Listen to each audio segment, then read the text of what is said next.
Welcome to Sharp Sharp. This is our 18th episode of this fantastic podcast, which you guys should not have been missing. So make a note, bookmark this podcast, and join us every week. It's me, Rob Rose from Currency News, and Zukile Majova from Scrolla. Zooks, great to see you here. 29th of July. We've made it to the end of July almost. Yeah, Rob, interesting week. Very exciting times. I was very excited to see that the ANC has not yet announced its mayors. So it's still a top secret. But they're saying that their manifesto launch is going to be on the 15th of August. Okay, so that doesn't leave it much time to campaign based on the manifesto. Yeah, it's a weird strategy. They say previously they would announce their manifesto before everybody else, and then everybody would respond to the ANC manifesto. They would look at, and then they would criticize, etc. So they're trying to avoid people picking holes in their manifesto. I think, well, DA manifesto is well known. Everything is out. Helen has been there for a while. Well, since last September, she's had a long run. In a sense, do manifestos make a difference? People in this country often have a desire to vote for a party, and in the States, I suppose, all over the place, based upon who they believe the party is rather than manifestos. Do manifestos shift votes, or was it only on the margin? No, I think at local government, people know exactly what they want. You've had 5 years of no services, water getting cut, lots of things happening in your street, So who cares about a manifesto? People just want services to be delivered, I suppose the real fundamental issue in South African politics is that there have been 1,000 promises, not enough delivery. So in a sense, all a manifesto is another commitment to more promises. And we've had years and years of promises being broken. So in a sense, a manifesto, you could say, is less than useless. That's what the competition is about. It's about how many promises I can give you. The ANC gave you these promises, I can give you more, and all of that. But we'll see. We'll see how it goes. In a sense, I feel like the party, by delaying it so late, has embraced cynicism. The ANC has completely embraced cynicism. They are behaving in a populist way. They kind of do not really want to make a difference in a sense. They realize the empty promises of a manifesto. And we've seen in the past couple of days a lot of discussion around how the ANC is now selling access to their own politicians. I wanted to talk about that because there was this notice for an ANC fundraiser essentially saying that a gala dinner, and if you paid 500,000 Rand, for example, you could get placed at the mayor's table. And there's a gradient. You 250,000 Rand, you get placed next to an MMC. Essentially, this is a very cynical way of selling political access. Why would you buy a seat at a dinner like that unless you wanted to get some kind of preferential treatment, right? Look, Rob, this has been going on for a while, even in a small town, imagine if you are trying to close 100 million Rand road contract, you've submitted all the paperwork, etc., but you want the mayor to know that it's you who's doing this deal, and he can whisper in your ear that I'm going to need so many T-shirts for an upcoming rally, etc., and you'll be able to say, okay, gentleman's agreement and all of that. That's what we're talking about here. It's mostly about closing a deal that is almost there. We had a situation a couple of months ago where I think it was the ANC and KZN sold access to, or basically told their municipal officials to buy tables at an ANC fundraiser. And for that, you got access to sit with Cyril Ramaphosa, the president, for 2 million Rand. You could get a table with the deputy president, Paul Mashatile, for 1.5 million.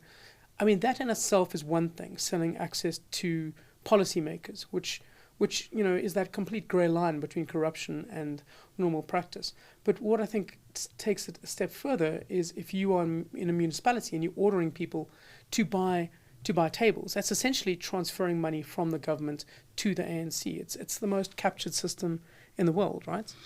It's all gone to hell, Rob. Look, the whole system, Rob, is just not to be too cynical. It's gone to hell. It's just designed to be corrupt, Rob. It's all designed to be looting. If you hear that the city of Joburg is paying over 60,000 Rand to fix a single pothole, you don't have to be a genius. That it doesn't cost 60,000 Rand to fix a pothole. It's just a pothole. It should cost about 5,000 Rand. So what are we talking about here? It's legalized. It's a system that legalizes looting.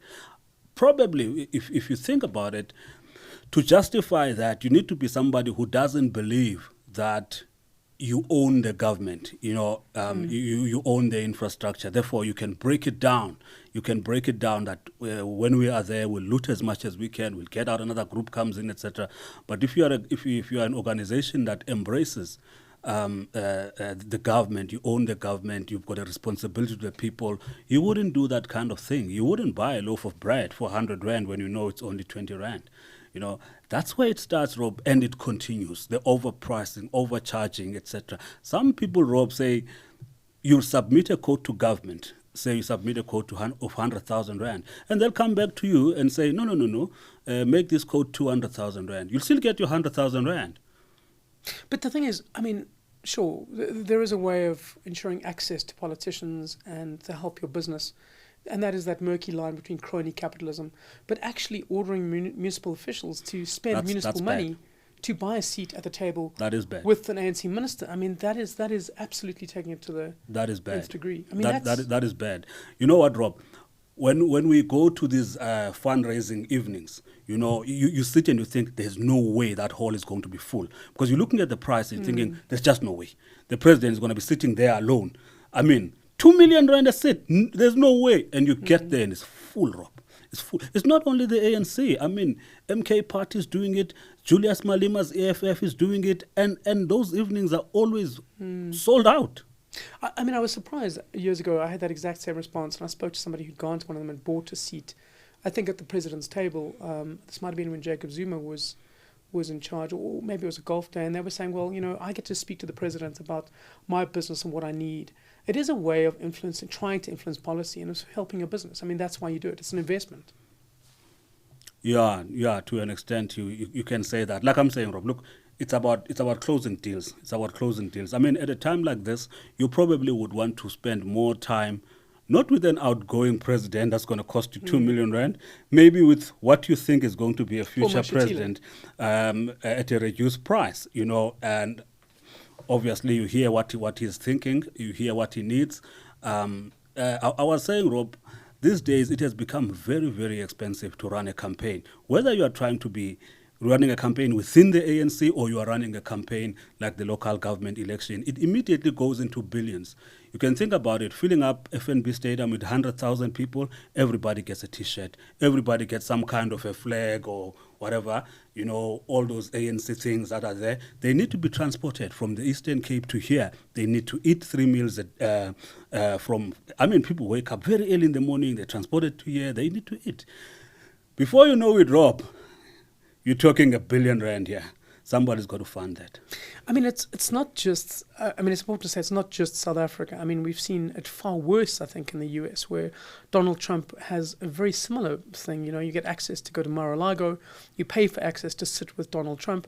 And I think in the last couple of days, I mean, Donald Trump's social media platform, Truth Social, which, you know, isn't ironically named, surprisingly enough. I mean, they've sold this thing called Truth API, which is a system in which you get preferential millisecond access to information, posts including from the president, that allow you to potentially trade on this information ahead of everyone else. And the criticism is that this is essentially provided a millisecond advantage for insider traders.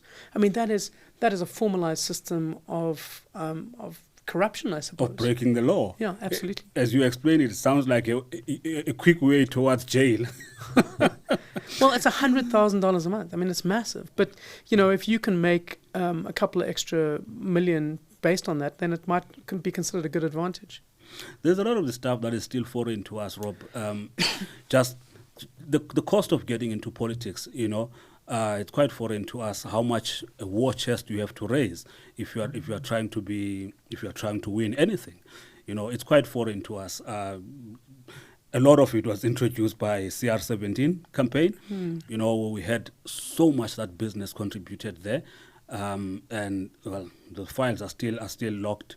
We don't know who exactly contributed how much and who got what. We want to know that. You know, so a lot of it is foreign in South Africa, but that's the reality of things. I mean, obviously you need a much better system of disclosure around lobbying and around political party funding donations, and we recently had the Political Party Funding Act, which resolved that companies must absolutely disclose how much they donate to parties above a certain limit.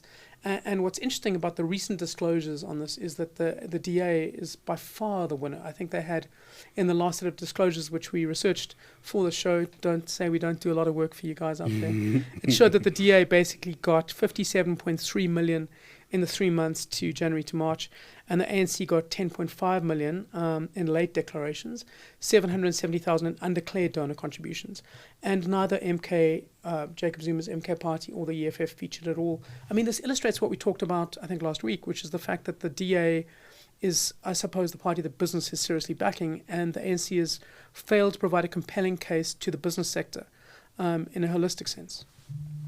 Well, that can't be all the money that the ANC is receiving. I mean, the ANC's got over 3,000 branches, so you can imagine just the phone bill of each of those offices across the land. It's a lot, there is a lot of under-declaring, I would say, Rob.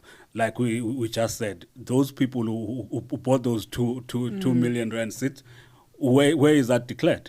Yeah.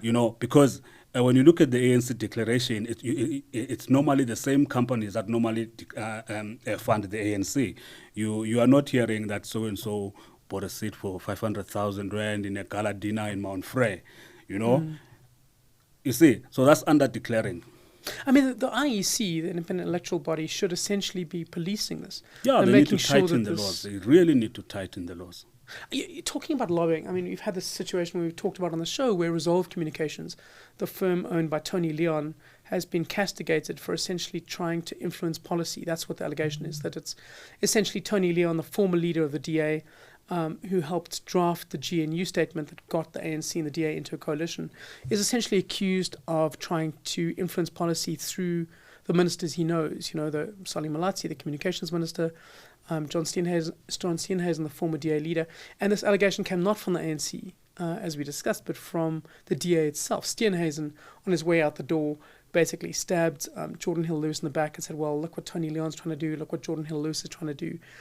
He just threw a grenade into the party and just left. I mean, that's a bit of a different scenario to selling tables to get access, right? I mean, John Steenhuisen is actually the only one who actually had a meeting with Resolve Communications. But the allegation is it's similar, but there is a massive difference, isn't there? Qualitative difference.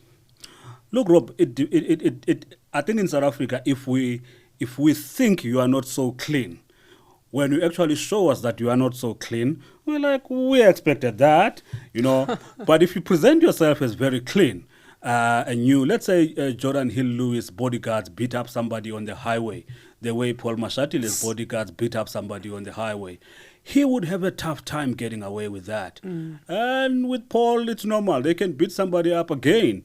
They were seen somewhere in Midrand going against traffic, and that amounted to nothing. So it depends on that, Rob.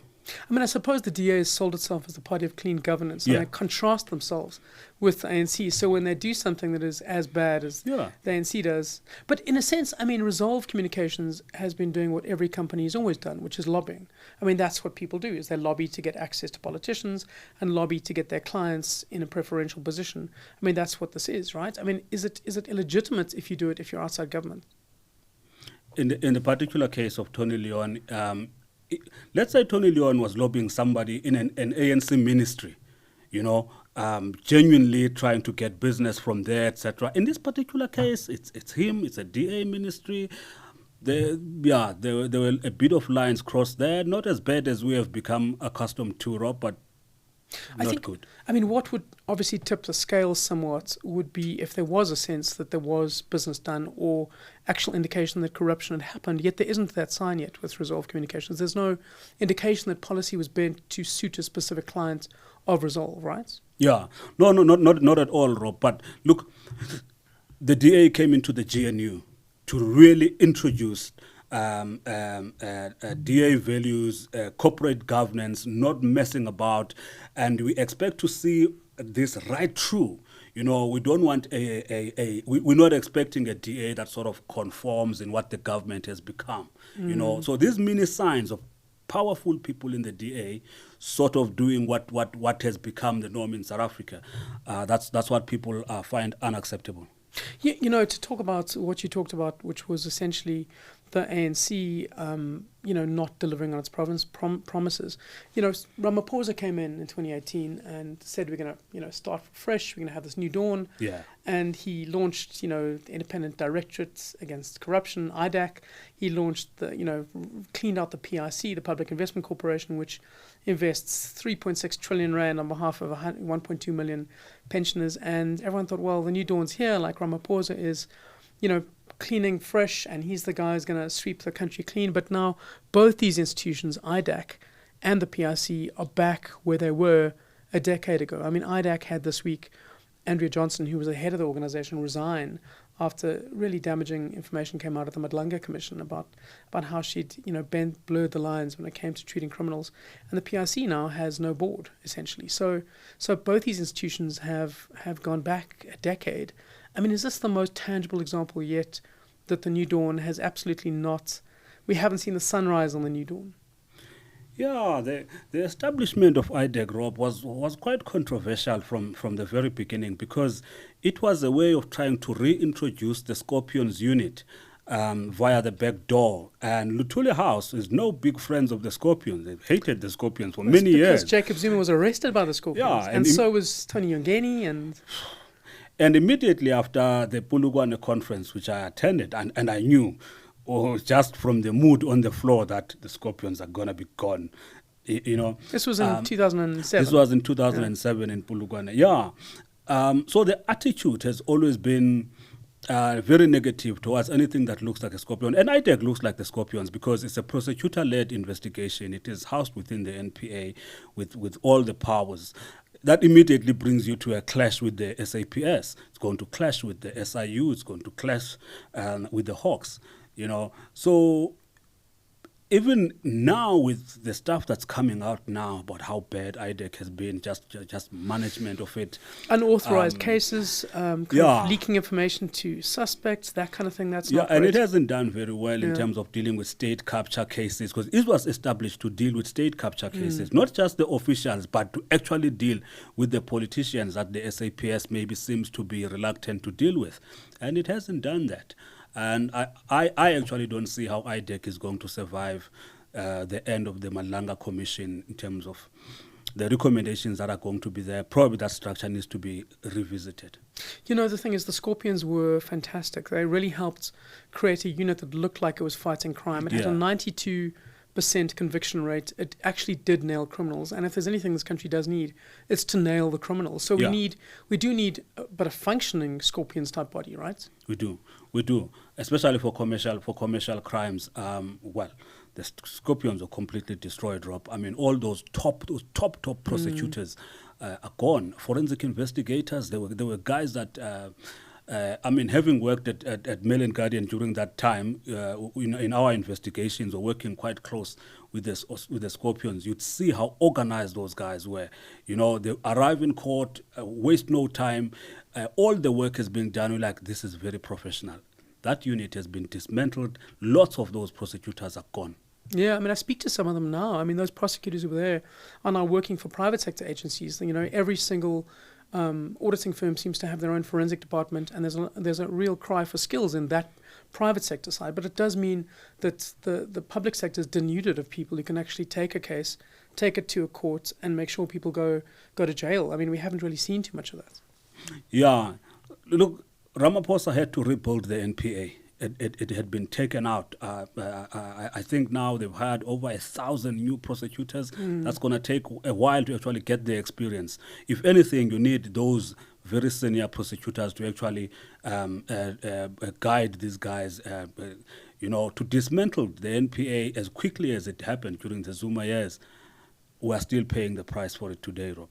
It's shocking because I think it's such an important thing to do to reestablish our presence and our ability to fight crime, certainly in the eyes of international investors. So that's why the testimony this week at Madlanga around Andrea Johnson and IDAC has been so damaging. It showed that the institution that was set up specifically as part of the New Dawn to fight crime seems to have been as compromised as any other. That's why it's crucially important. And I think where it's going potentially is that we have the Financial Action Task Force, which is the global body checking against money laundering. And their big problem with why South Africa was placed on the grey list was because we weren't great at dealing with white-collar crime and criminals, I suppose, in government. And this makes us look, I suppose, a bit incompetent. Yeah, well, it's now clear on the record that we just don't have the capacity to deal with these things. So take that and add PIC, what's going on at PIC at the moment, and yeah, the world institutions should be concerned, you know. And the PIC thing, as massive as the institution is, it has become a political issue. You know, Fikile Mbalula, the secretary of the ANC, yesterday was saying that the deputy minister needs to stay in his David lane, Masondo, the deputy minister of finance, and he's the chairperson of the board, you know, and let the president and finance minister deal with the situation. And immediately you can tell that, oh, this is a faction. You know, the finance minister and the president are on a different faction, and Masondo is seen to be on a different faction within ANC politics.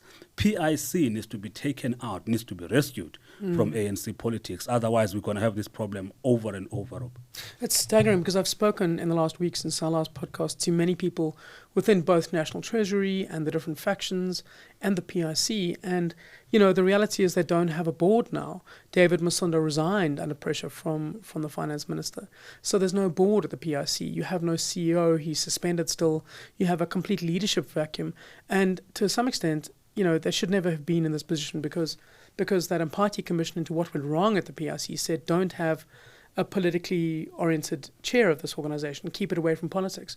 And that's exactly what's happened. And now, not only is it completely mired in politics, you have the finance minister, who is a politician from within the ANC, fighting with the deputy, also from within the ANC. It is entirely politicized.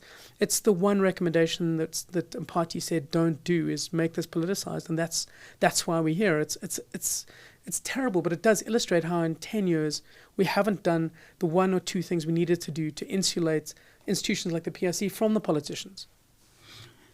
Yeah, I don't see how that is going to change, Rob. Like we said earlier, how expensive it is to actually become a president in this country, first to become president of the ANC and then ultimately become president. By the time you take that seat, you owe a lot of people a lot of favors. We're talking hundreds of millions here, Rob.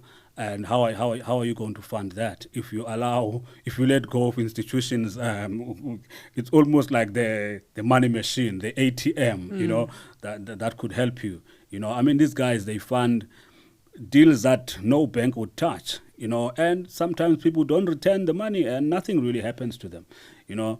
But in reality, like I said earlier, PIC needs to be rescued from the ANC. But the other thing, Rob, that should be helping us, you know, is the DA and other partners within the GNU to say this structure has always been there. You know, it's time to change. They seem to be allowing things to continue as normal. You know, first of all, the DA's involvement in the GNU is either going to help them or it's going to hurt them. You know, and at the moment, to go with the flow is going to hurt them. But it's a risk for the DA to be part of this, but also there are lots of positives that can come out of it if they actually don't allow the ANC to continue with business as usual. They seem to be too relaxed, Rob. It's time to renegotiate some of these things in the interest of South Africa, not in the interest of politicians. It's fascinating because, I mean, Zux, in light of a column you wrote this week, which I want to talk about, which is how you said, you know, if you look at what's happening in municipal elections, which are happening in November, you have the odds that the ANC will lose a lot of its potential power in these municipalities, and the only real solution is for the ANC and the DA to form a coalition amongst themselves, cut out a lot of the other GNU partners, and the ANC and DA could get together as a way of, I suppose, building up a bulwark against the EFF and MK party. So far, Rob, coalitions have not worked for us ordinary people. You know, in 2016, we had 25 municipalities that were hung. The last election produced 66 municipalities that were hung. It's not unreal to expect something like 80 to 100 municipalities to be hung this time around, especially because you are now introducing the MK party as well into the mix. You know, and coalitions have only benefited political parties and politicians. You know, I mean, Tapelo Ahmad and Kabelo Gwamanda of Al Jamaa have got no business running a 90 billion rand city like Johannesburg with 1% of the vote. And there they were, two mayors who with no legitimacy of any kind were allowed to run our city and run it to the ground. So we're looking for a solution here about how these coalitions can work for us. Probably an ANC and DA coalition, grand coalition across the land, it's always going to have something like 60-70% when you combine the two of them together. And that takes out EFF and that takes out MK Party, and you've got stability.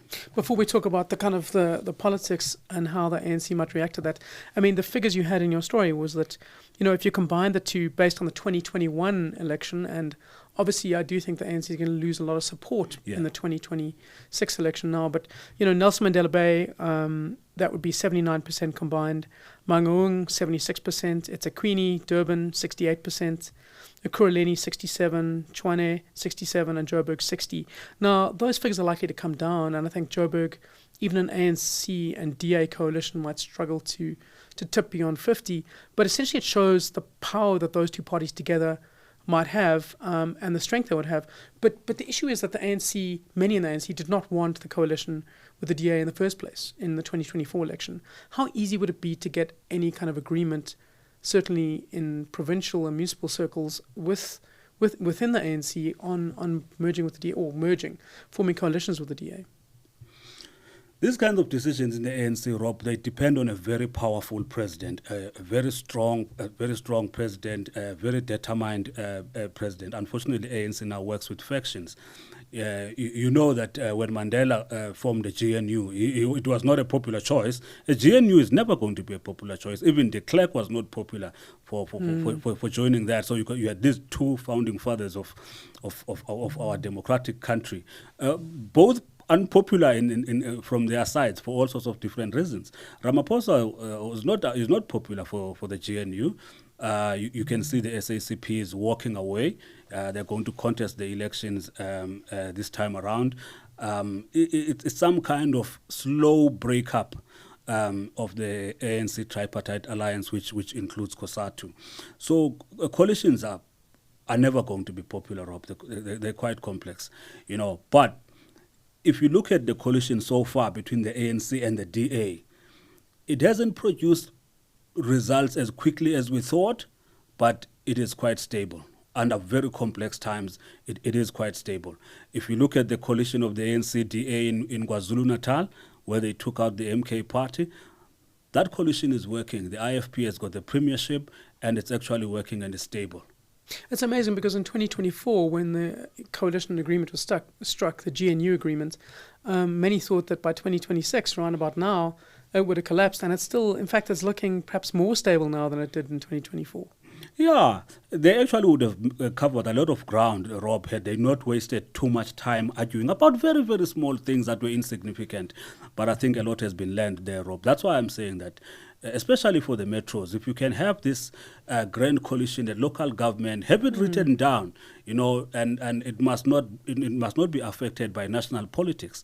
You could have stability. Those metros that you're talking about, PE, for instance, has not been able to do any work over the past 5 years because of the instability of these coalitions. Ekurhuleni, how many times have you had those votes of no confidence? I mean, Joburg, 8 mayors, These are multi-billion rand cities with millions of residents being affected, Rob.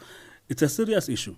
The fact that there is nothing on the table now about what a coalition in a metro should look like, that's written down, that is law in South Africa now, 90 days towards the election, should be concerning. And municipalities have absolutely melted down. I mean, Treasury decided last week to not give a whole lot of money to them as part of their equitable share. And Treasury sort of blinked this week and decided to give them the money that they need because they realize without money from national government, a lot of these municipalities just don't function. But the truth is they don't, their governance is not in place. You need stability in these municipalities because so many of them have absolutely melted down. A lot of the municipalities, Rob, they take all of that money and just pay salaries. Exactly. This is another thing that Treasury needs to look at. And you can't have an entire municipality just pays 90% of its budget goes to salaries. What is the point of that municipality existing? You know, it doesn't serve anybody. Every year it is broke. Every year it is broke. It needs to be rescued every year. Those are the problems that we have. Obviously, had Treasury hold on to the money longer, the lights would go out in many councils. Even a council as big as Johannesburg. If you drive around Johannesburg now at night, you'll notice that most of the lights are out. Talking of being broke, our final topic today, let's talk about Jacob Zuma and the MK Party. We talked about the threats from the MK Party and the EFF, but the truth is that the MK Party looks entirely broke and becoming more and more of a fiefdom to Jacob Zuma. We had the stories this week of the fact that it owes, 28 million rand in party debt, unpaid rent, padlocked offices, being evicted from premises. This is a party that looks like, my children perhaps might have more financial discipline than the MK Party. And they have zero. The first thing that needs to be fixed, Rob, with all this political party, it's this tendency to take 10% of the salaries of MPs. This is a problem, Rob. We're looking at now from an organized party like BOSA, Build One South Africa. You wouldn't expect to have a situation like that, and they are dealing with that. It hasn't been good. It hasn't been good at all. Now with the MK Party, we had a situation like that, where MPs had to submit. Well, they still do. Some contribution to the party, and God knows what happens with that money. And the money that also comes from the IEC in KZN, millions came through, and everybody was like, who took the money? This is the story of the MK Party, But this weekend, Rob, I looked at the MK Party launching its campaign in Gauteng. They've got lots of election material, T-shirts, lots of branding and all of that. It looked like the money has come through somehow.